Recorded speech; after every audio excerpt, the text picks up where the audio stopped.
most critical themes heading into COP30 is climate finance.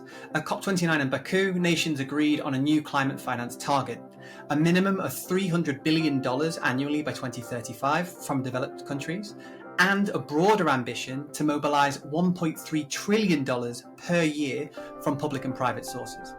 But while this marked a significant leap from the previous $100 billion goal, many developing countries voiced concern that the outcome lacked clarity on how the money would flow and leaned too heavily on loans, not grants. As COP30 approaches, the focus shifts from pledges to implementation. The Brazilian presidency is expected to push for concrete steps to operationalise commitments and rebuild trust between developed and developing nations.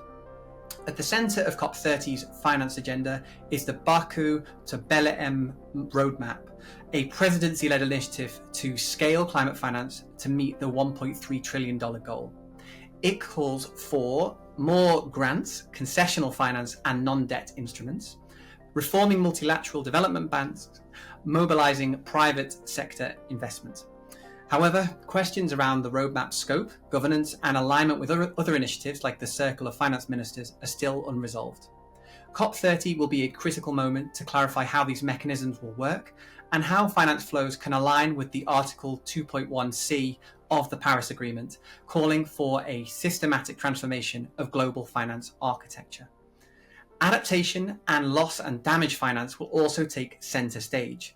The global goal on adaptation is set to be operationalised with a final set of indicators, and the Loss and Damage Fund will launch its first call for proposals. Brazil has positioned the COP30 as the COP of adaptation, emphasising equitable finance, resilience building and support for vulnerable communities.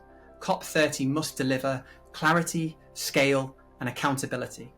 Governments, financial institutions and the private sector all have a role to play in turning financial pledges into progress.